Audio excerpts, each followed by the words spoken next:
I can't wait for you to meet today's guest, Kelsey Murphy. She is a business and life coach for Fortune 500 companies like Facebook and Twitter, and she's worked with some big name entrepreneurs. And she also has an advertising background, companies like Nintendo, GoPro, Elizabeth Arden, just some little brands. She and I met 11 years ago in 2015. We met at a tiny book writing retreat in Portland, and it was a pivotal event for me, and it was for her too. While she doesn't have a book just yet, I reached out to her because we've been in touch since then. I've been on her top ranked podcast, Whiskey and Work, a couple of times, and she is just a delight. The reason I want you to hear from her is because I love her emails. She takes email marketing and rewrites the industry. I'm not exaggerating. Make sure you sign up for them. They are personal. She is definitely not using AI to write them. It is from the heart, and it feels like every email is a surprise, not on a schedule, like being written to one person. You are going to love hearing behind the scenes of how she writes them. She does put a lot of love and care into them. How she created her podcast, growing up, life with 3 kids and a dog. She's just an amazing human, and I can't wait for you to meet her and get to know her and enjoy her emails as much as I do. Enjoy this episode. I'm so excited, Kelsey. You are here. Welcome, Kelsey. Thank you for having me. This is so fun to be able to chat with you. It is. I've been on your podcast, Whiskey and Work, twice, I think. And I think I may have done a session for one of your coaching groups, but this is the first time you've been on my podcast, How Women Write. So I am so excited you're here. I have 8 million places to dive in. I do want to talk about your emails. That was my primary reason for having you here. But before I get to your emails, I'm going to make sure everyone signs up for them because your emails are refreshing in a world where emails feel like noise. Yours are never noise. So we're going to cover that. I want to talk about lots of things. But back us up to early young Kelsey. Did young Kelsey love writing, running a business? Tell me about that. Ooh, it's a good question. She didn't. Young Kelsey was floundering all over the place, dabbling in different creative things. I remember 8-year-old Kelsey liked to watercolor a lot. I was a gymnast and a dancer and a soccer player, and I loved being the assistant. Like I loved being able to teach the younger classes and the younger groups. I am the firstborn of 3 girls, so I've kind of got a little bit of that stubborn, bossy firstborn in me. Really, my brain doesn't think there's anything I can't do. Like I for sure have that sense of anything can be done. Like I could do anything if I had enough time, and especially in the world of Google now. But I think I always had a little bit of that in me, like instilled. I mean, from like making my own Halloween costumes and crafting a lot growing up. Things like that. Always a little bit of a creative. But what's really interesting is my first job was like hot dog on a stick. It's not like I did any work that was like going to lead me into being an entrepreneur. Like I studied agricultural business. Like I Really? I didn't know that. Yeah. What do you think hot dog on a stick? You sold hot dogs on a stick or you dressed as a hot dog on a stick? So I worked at a place called Hot Dog on a Stick where they're basically known for their corn dogs and lemonade. And so the 2 things that we would do is I would make the corn dogs. Like I would take the little wieners and I would stick them on the stick and I would dip them in the batter. I would make the batter. And this was like a big place at the mall. So it wasn't like I came up with this. Like this is just my job at 15 years old. But all my friends worked there and I would just come home and just complain about it because you would dip these hot dogs in this frying oil, like this oil that was like boiling, and I would always burn myself. And then you had to make the lemonade, and there were these giant pumps, and I'm barely 5 foot. And I would have to use my whole body weight to crush these like full lemons in this thing. And I would just go home, be so sore. Anyways, it was not a dreamy job. Like Not a dreamy job. I smelled like fried hot dogs all the time. I wasn't one of those people that was like, oh, I was an entrepreneur starting my own business at like, 10 years old. Right. I just like to dabble in things. I like to say yes to things. I'm an introvert, so I notice it more as I get older, right? And you have children, so you have to go do things for your children, like show up at birthday parties or things like that. And then all of a sudden you're out for the whole weekend. You're like, I don't know why, but I can't open my eyes. And it's like, Yeah, I oh, get because it. you had to be social for 1 hour on a Sunday morning donut birthday party for 6-year-olds. And it just takes me out. So I'm definitely an introvert, but I have an extroverted side as well. I love to say yes to things. Like for my birthday this last week, my husband's like, what do you want to do? I'm like, I want to go take a surfing lesson by myself. And he was like, okay. Like weird things like that, where it's just like my whole body wants to do this. And I know it's super weird, but I want to go do it. I've always had those things that, like, when I have like a full body yes, I can say yes really easily. Like, I don't worry about being weird. Or like, I started playing pickleball, Yeah. and still my favorite place to play pickleball is I am the youngest one by at least 30 years. It's like there's no young people on this pickleball court. I'm playing with all old people, and I could not be happier. I love it so much. I don't want to go to any other pickleball court. Like, this is a place for me. I love Phil and Nigel and all these guys, Oh, it's just there's like these weird things that I like. But growing up, I didn't study entrepreneurship. I didn't really study business. I stumbled in an advertising job outside of college, and I loved it because it was really creative. And I started as like the assistant, and just getting everyone coffee. But I did work my way up. I do have a little bit of grit in me. So I worked my way up, and I was the youngest account director, promoted there, ended up becoming the account director for Nintendo, Elizabeth Arden, GoPro, like these big brands. And I got to fly all over the world. I got to shoot commercials with Britney Spears and Bono. And I had this very cool job on paper. But what was interesting is I did that job for almost 10 years, and I was never on the creative side. I was on the account side. So okay. if you see Mad Men, the suits, like the guys that are wearing the suits that pitch, they're always just known as kind of the stodgy suits, like the non-creative people. And developed a little bit of almost an inferiority complex that I wasn't creative.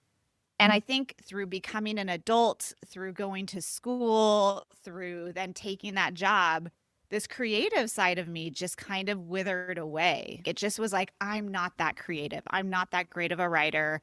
I don't have the eye for design. Like, I just started this narrative that that's just not who I am. And I am very good at business. I'm very good at sales and marketing. And so it was just like, oh, that's what I do. That's my thing. And it was kind of sad because, like, younger Kelsey's very creative, and my daughters are extremely creative. Yeah. There's so much creativity flowing through us. And I look back at myself when I left that advertising job and I started like my life coaching business and jumped in the wild, wild west, and everyone looked at me like I had 5 heads. And I was like, oh, great. I just went from this really cool job on paper to now being like this woo-woo life coach. But what I started doing was I started to tap into the things that I really loved again. And I think that's what pulled me into that industry, was like, you get to stop and ask yourself, what do you actually love? Because guess what? You're going to work for many, many more years of your life. You Yeah. have so many more years to go. What do you want it to look like? And that's when I started remembering how much I loved writing, creating. I got to dabble in all sorts of different things in those first few years of entrepreneurship. And that was probably the coolest part of the journey. It was harder. It was super hard. As we all know, the first few years of being an entrepreneur, you just have no idea what you're doing. But it was also very liberating. And now I'm in a job where I get to be incredibly creative and write and design and use my marketing and problem solving and business skills alongside recognizing there's so much creativity, and I get to use it in so many different ways. I love that so much. There's so many great nuggets in there. When you think of someone being in advertising, I think you assume that they're in a really creative role. So you would think, oh, you must be creating all this stuff. Yes, you gained huge business experience, and what you went through there, no doubt, helped you in your own business now. For sure. Oh, yeah. I was an absolute sponge there and watching all of the writers and the art directors and really the strategists that were coming up with the strategy of understanding from a human psychology lens. Yeah. Like, what is it that people want to see and hear and feel and connect with? And having those strategists be able to share those insights and point of views based on statistics, based on the product, based on all of these different, the demographics, different things to the creatives and have then the creatives build something from that. Like I was along for every single step. My job was to be involved in every single step of that process. So I got to watch that happen. And what's interesting is I never connected that with my entrepreneurship journey at all. I was just like, I'm so done with advertising because it was a work hard, play hard industry. Yeah. And I grew up with a stay at home mom. I always wanted to be a stay at home mom. I always wanted to be home with my kids. So I was like, this is my fun job. And when I'm done, I'm done. Like when I'm done, I want to go straight into like, let's have babies and I want to stay home with them. And what's interesting is as you evolve as a human, you realize, oh man, it's never black and white, is it? Like it's No. always some nuance. And now I am this kind of gray in between. I get to do both. But whenever I would describe what I do as now a coach and an entrepreneur, I would describe it so different than my husband. When my husband describes it to other people, he would always bring up advertising and he'd be like, you have to understand, Kelsey would sit in there with these creatives that were like in the basement smoking weed, just coming up with these super wild, creative, crafty ideas that like no one would ever think of. These brilliant creatives, because I worked at an award-winning agency. Yeah. Like it was, they won so many Cannes Lions, like it was crazy. And so these brilliant creative minds, like in the basement coming up with these things. And he was like, and then she'd go fly over to New York and sit with these Wharton MBAs who were the presidents of all of these incredible companies, but they were on the business side. And she was like, he was like, she would have to bring them together and be like, let's all get at the table together and let's see all these different point of views and come together for this beautiful project in the end. And I would listen to him and be like,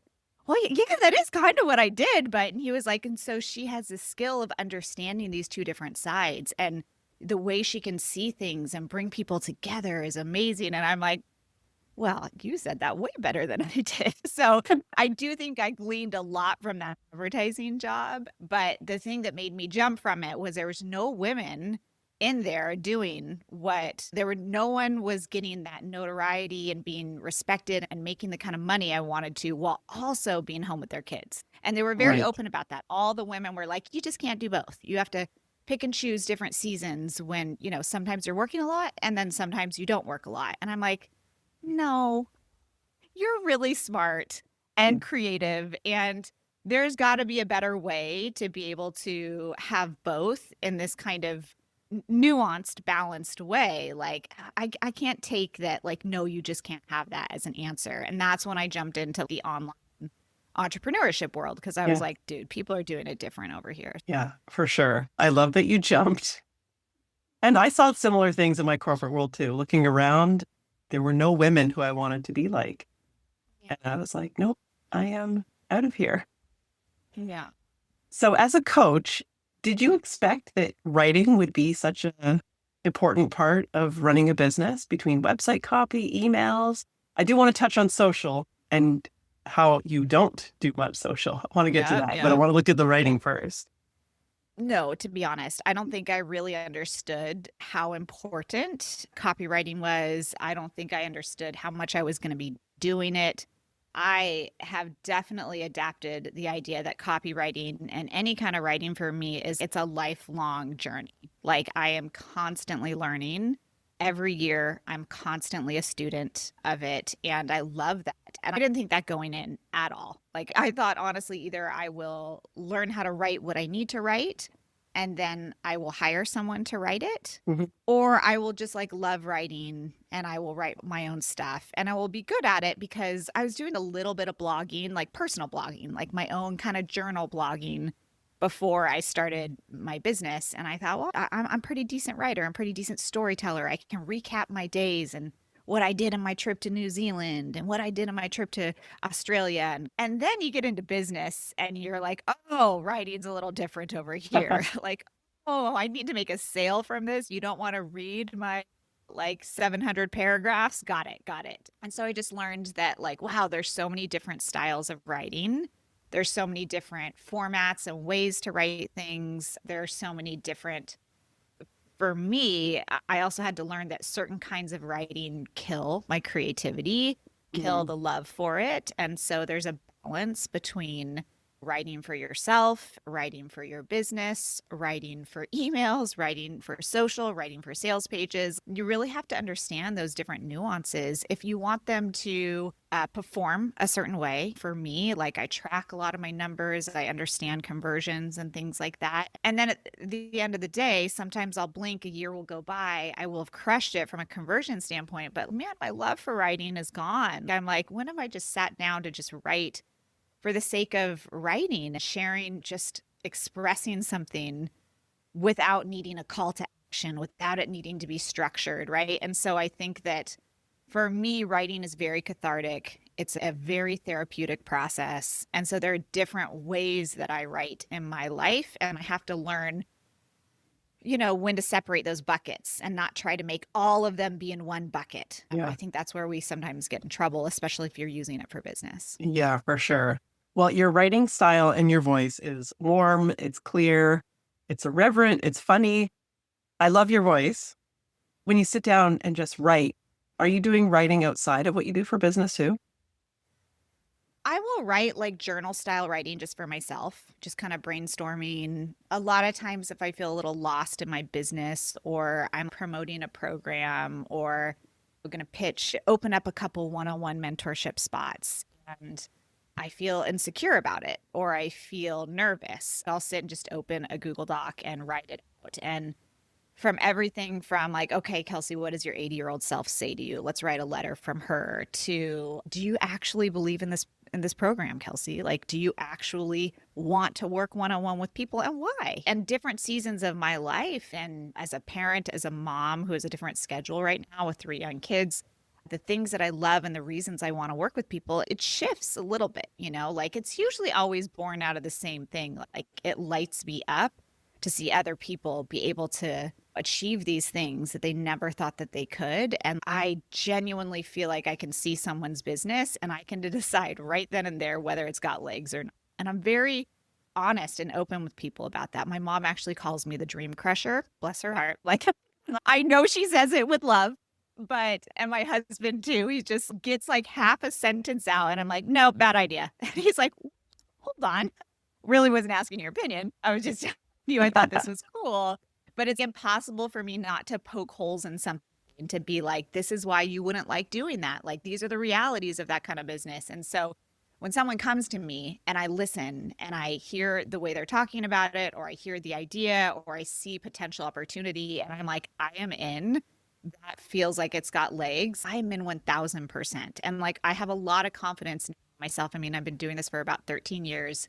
I've helped people make millions and millions of dollars in their businesses. Like, I feel pretty confident in my ability to help them build that. And there's something really cool that happens for us, especially as women, when we're able to create this lump sum of money, this financial capacity for ourselves while doing something that we love, while having the schedule that we need and want. I just think it's 100% doable. And there's not a lot of people out there showing women how to do it. And when they do it, everything in life changes, because they just all of a sudden, I'm sure there's like some neuroscientist is going to come on and tell us all of these neural pathways open up, these creative problem solving pathways open up when you have these big wins. But it's very true. All of a sudden, so many opportunities open up and you see so much potential for your world. And so being able to help people hit those big milestones is so fun. But sometimes I forget that when I get insecure or I get bogged down with the conversions or I'm like looking at the structure. I really have to take a step back and I just have to free flow right for myself. Yeah. And I honestly do that. I do that a significant amount. That is really smart. I'm so glad you talked about that, because a lot of people, well, one, they won't talk about it.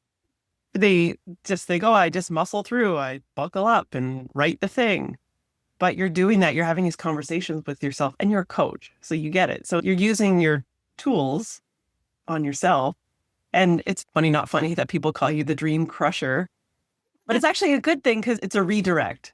You're not crushing their dream. It's like, oh, wait, but did you think about this? Right. It's like a I'm dream like, I can redirector. build you a business, but it may not be that one that you just said, because I know it looks like all rainbows and sunshine, but let me tell you what you actually have to do to get there. And you're talking to someone who helps people build businesses all the time. And I have my own business and I'm definitely willing to build and to work. But I think based off what you're telling me you want, I don't know that all the things that you have to do to build this kind of business is going to create the lifestyle that you want, and kind of leads to social media, that social media Yep. conversation. I don't have anything against social media. I've actually been exploring it even more right now. I'm playing around with it, but for 13 years or so, I haven't used social media at all for any of my sales. If any of my sales come through social media, it's not that I never post on there. They're ancillary, they're nice to have. But I never want to have to rely on social media. I never, for me, want to build a business around social media only. I think it has amazing opportunity. It's absolutely free media. So from a business standpoint, like if you've got some social media going and you can handle it very intentionally and not get sucked into it, into the weird world, I am like, let's go. Like Mhm. that's amazing. But if you don't want to do it because it's very addictive, it's very hard to not get sucked into that world. I want people to know you can build that seven-figure business easily without any social media. Like it's 100% possible. I love that you teach that and prove that. That is very Yeah, necessary. it More and more has to people be. are moving away from social media these Yeah, days. and the problem is you don't see those businesses as much because they're not on social media. Yeah. So Yeah. it's like they're out there. I will tell you, I we know a lot of people that do this. It's out there. It is important for people to remind people and to say it. But again, I don't have anything against social media Right. at all. For me, I just don't like to lean on it for my main projector of sales. Yeah. Let's talk about your emails. This was the main reason I wanted to bring you on. I love your emails. Even when you're selling, it doesn't feel like I'm getting a sales email. I'm getting a story. I feel like you sat down, opened up your email, and were like, hey, Jacq, this is what I got to tell you. Tell me about your process, how that may have evolved, Yeah. anything. I remember when I first started writing, one of my first couple blog posts or articles that I tried to pitch, this is, 10, 12 years ago, for my coaching business, it would take me hours, and like it would take me 8 hours to write Really? one blog post. Oh my gosh. Yes. I would just sit and belabor that thing. Like I was just like, oh. And I think it's a very much the Ira Glass quote. My taste was, yeah, I had very high expectations and taste for what a blog post should look like or what writing should look like. And I just wasn't there yet. This is my first year of writing. And I wanted to be there so badly that it was so painful. And I just kept trying to make it better and better, where it was like, just get it out the door and write another one. So it was a little bit painful of a process. And so I knew then that like I needed to just practice writing and figure out my style. And I remember that one of a random friend that I had met at a coffee shop that year, her name is Amy. She's an incredible writer, and she actually just saw me watching a little YouTube video of Marie Forleo's husband, and he was talking about writing and the process of writing. And I was just trying to study it and understand it. And she kind of popped her head over and she's like, hey, that was my old professor in New York. And I was like, what? And she's like, Huh. yeah, this is weird. And we started chatting and I was like, what do you do? She's like, oh, I'm a writer. And I'm like, oh, I'm trying to learn how to write. Like, I love writing.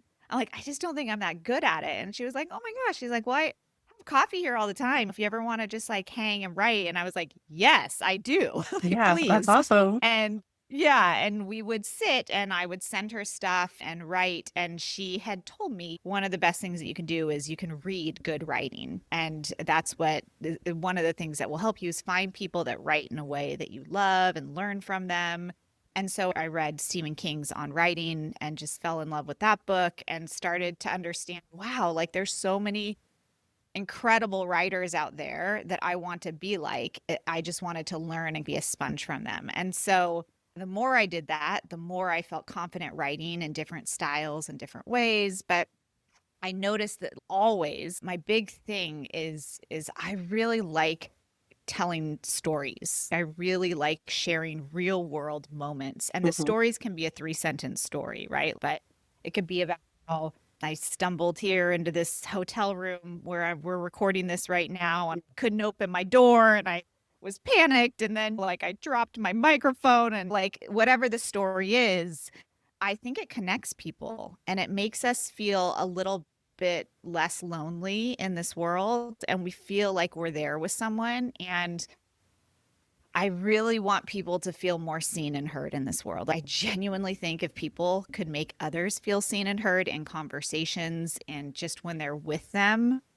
there'd be less fighting, there'd be less wars, there'd be less disconnection, there'd be more empathy, there'd be more understanding.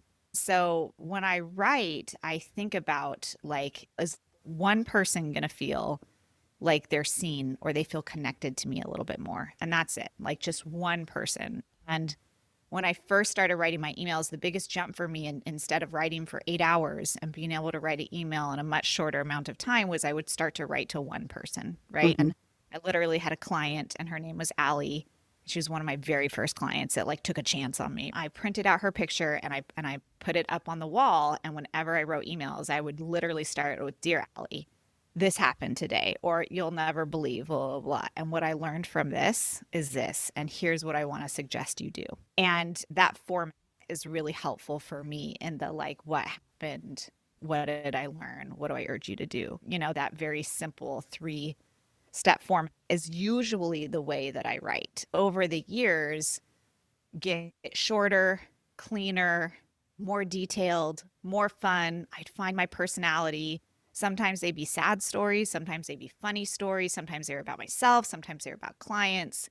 But the more details I can put in there, the better. The more real it becomes, the more clear I can put this is what I learned. And instead of trying to over explain it to you in like a run on sentence, if I can explain it to you in 3 words, this is what I learned. Don't give up. This is Yeah. what I learned. Finish strong.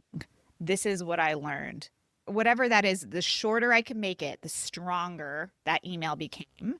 And then when I urge someone to do something, that's where I get the opportunity to either just leave them with something that's maybe helpful, to have a call to action. I urge you to apply for my mentorship if you are looking for someone to do X, Y, and Z, right? Mhm. I urge you to say yes if you are feeling this tug in your heart to do blah, blah, blah, right?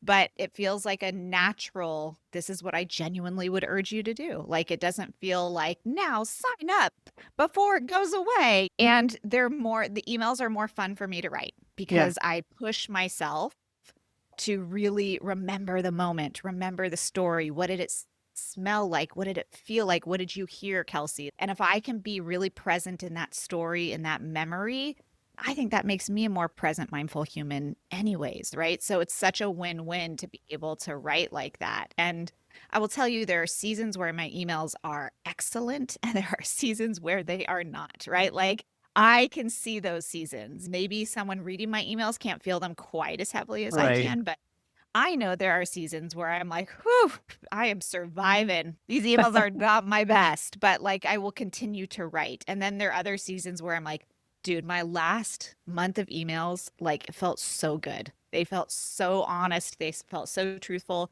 And the replies I get back to my emails, oh, it's just so beautiful. People are like, exactly what I needed to hear.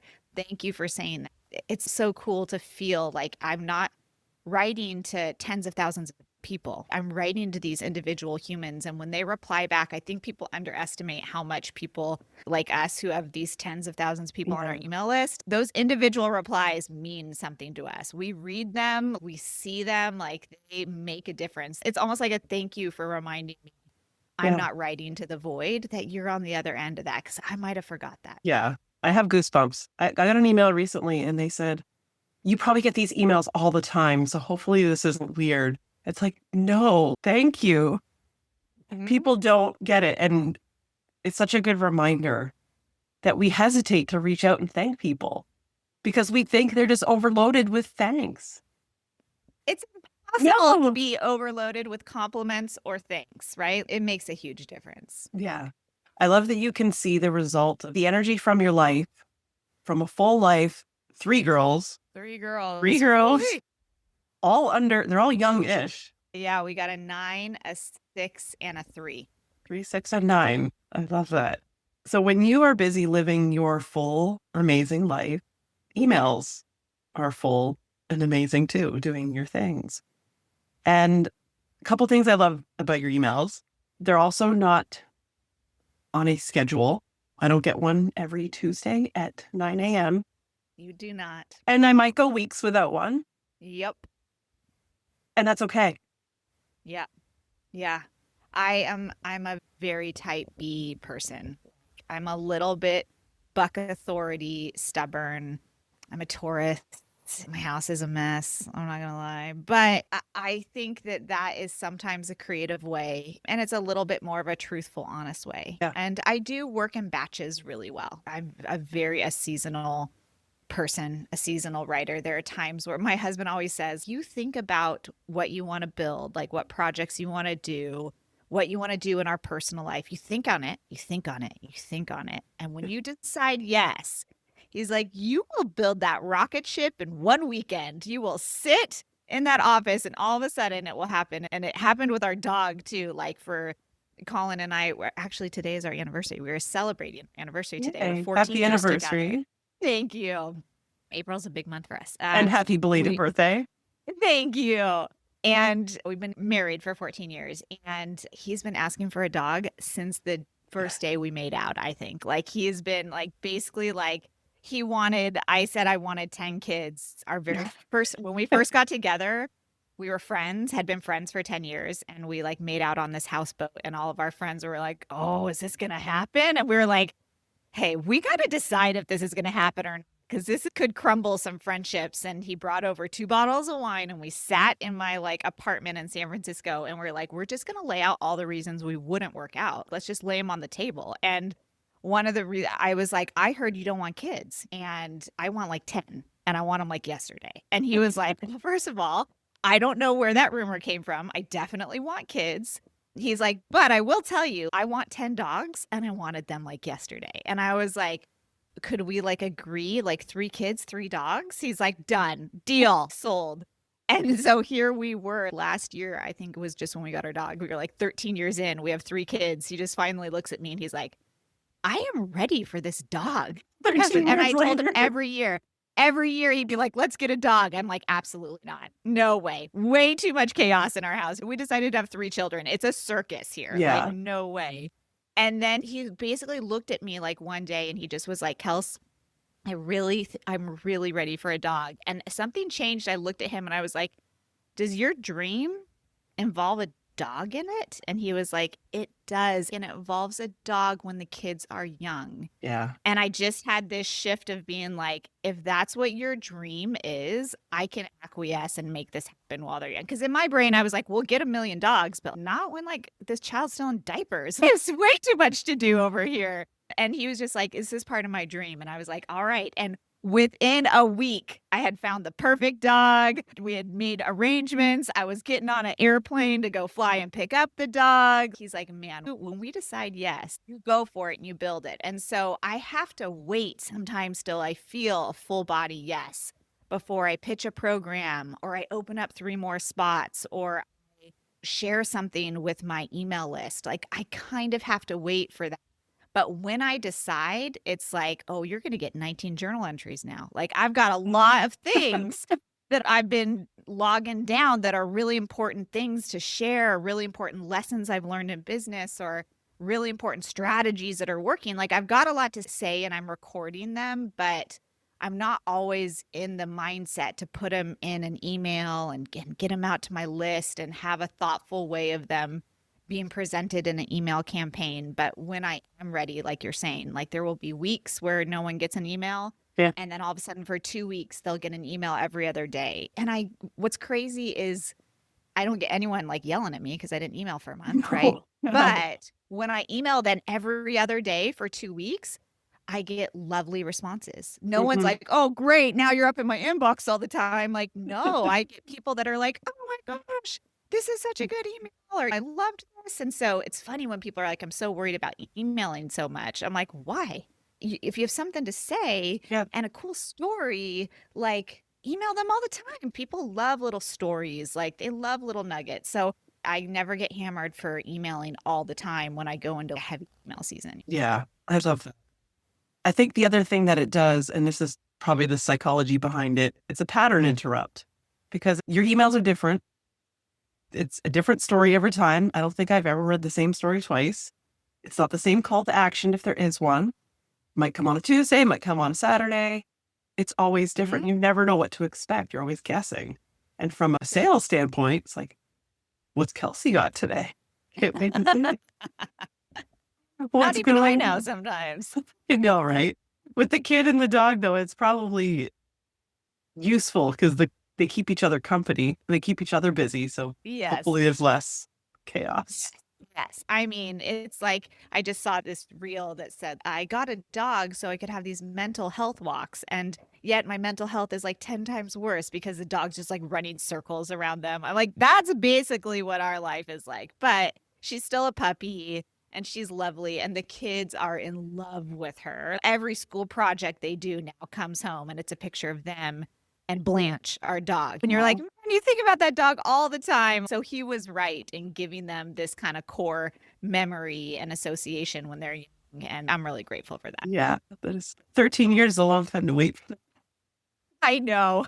Yeah, but I'm going to have to give him like 20 more dogs. I already know it. Like Oh, I'm hungered down. I'm looking for a ranch soon. that's awesome. Do you have any other writing projects going on these days? No, I've dabbled in the idea of writing a book for sure. In the last few years, I've been approached by publishers and people that want me to write a book. And it's always felt like a lot of pressure, and I think that I will. I think that I want it to feel less like pressure. I don't want it to feel like it needs to fit into my business. I do think if I write, I think my first book will be like a book to my daughters. Like, here's 10 lessons to my girls, and just to get me in that place of writing for the sense of writing for love and enjoying it. And then maybe I write some books on marketing and business and people feeling seen and heard and empathy and how that Yeah, has to do with your target audience and all, all the things that I can kind of nerd out about. I could see myself writing those, but I think it needs to feel like the right time and place. But I would assume you'll see some sort of book from me at some point. good. I had goosebumps when you said a book to my daughters. Because one, that's exciting to have publishers coming to you and asking for you, but like, where's your book? We want it. And you're like, Right. but wait, I want to write this. And it's almost like you need to do one of those projects first to Mhm. open the gates for the other books to happen. Yeah, it's kind of the way I started my podcast. I remember people have been telling me for years to start a podcast, start a podcast. It's going to be great for your business. And I finally, the way that I started it, it was like the idea of like, I just am going to do 10 podcast episodes and it will give my daughters a little insight into who I am at this point in my life. It wasn't even like 10 episodes for them. It was just this idea of like, man, I think about my mom. If I could have had audio recordings of her at this stage of her life when she Mm. was young and having kids and figuring out what her business was in her late 30s, early 40s, like, God, that would be cool, And I thought, I'm just going to do that. In worst cases, I just do 10 podcast episodes and they have a little series of audio clips. And after I did that, I realized, oh, I love podcasting. This is so great. Here I Yeah. am 200 plus episodes later. Yeah. But it didn't start with like, oh, I'm going to use this to build my business. It absolutely builds my business now for sure. But I think the same thing with books. I think my first book would need to be something that I would want my kiddos to have a little piece of me at this point, and then I Yeah. kind of would get in the groove of writing. I love that. I had no idea that was how the podcast started. Yeah. That's also such a great inspiration when you're doing things not for an outcome. Like, I'm starting a podcast to grow my business. I'm starting a Right. podcast so my kids can hear what their mom was like. I never even thought Yeah. about it like that. I'm like, Yeah. wow, And not I'm so even glad I'm like doing give this. them perfect advice. I just thought, man, wouldn't that be cool? I think all of us think about our moms or dads or grandparents. And what if you had audio clips of them at this stage of their life when they were trying to figure it all out, just to hear what they were chatting about? I just think, oh my, what a gift. It's so Yeah, cool. I love that. And you and I met at a book writing retreat. 11 Isn't that years ago. wild? It's so 2015. wild. That was so long Yeah. ago.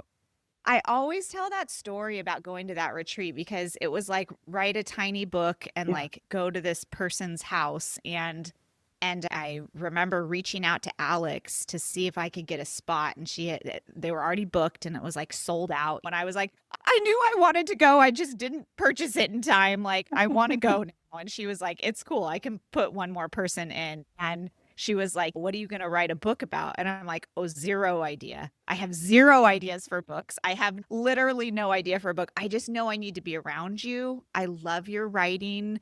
Something is drawing me to you, and I could sit and like just learn from you all day and be in your orbit and be in other people that like you, like minded people. I just felt like that was going to be a really important thing for me to do. And it was Yeah. hugely pivotal for like zero outcome from that. There's no tiny book I wrote at No all. physical outcome, but Exactly. all the No, other yes. life proof is there.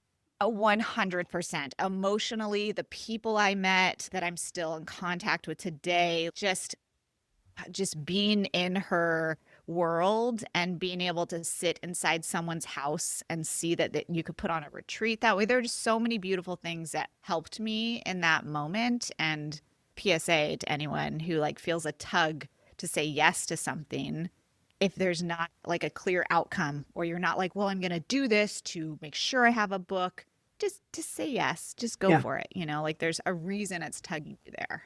Yeah. So true. That was a pivotal event for me too. I have a 2-part final question. It was going to be Okay. one. It's actually going to be two. When you are sitting down to write your emails, are you sipping something specific?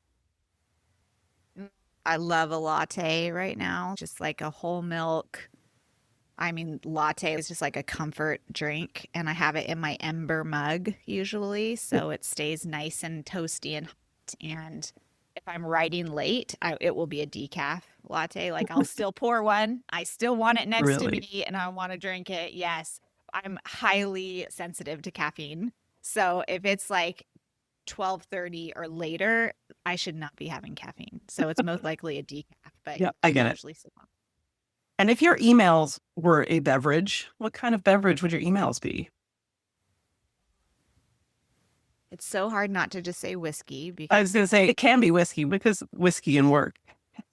I Yes. know it's so hard not to say whiskey. Well, let's do two drinks, whiskey and TV2. And it would probably be a little bit of a cocktail. It would probably be something with a little bit of some bubbles in it, maybe a little fizzy drink, because I do feel like there's a little bit of sass or some humor sometimes in my drinks. It'd be a small drink though. It'd be a very small sipper drink because my emails are rarely long. I like No. to keep them nice and short and clean, and it wouldn't be a complicated drink. So, I mean, maybe it'd be like an Aperol spritz or something. Yeah, that's what I was Like thinking. it's I was kind of like light. mimosa or spritz, something Yeah. simple, like 2 or 3 ingredients. Yeah, like a non-sweet Aperol spritz is what it would be. Perfect. Yeah, not complete. And I can totally see that. I love that. Thank you, Kelsey, for being here. We will link to, of course, Whiskey and Work and your website. And of course, make sure you get Kelsey's emails because they are amazing. Read them, learn from them. I use them as examples to teach my students all the time. They are very useful. Thank you so much, Thank you. Kelsey. Thanks for having me on here. I always love chatting with you. Thank you, Kelsey.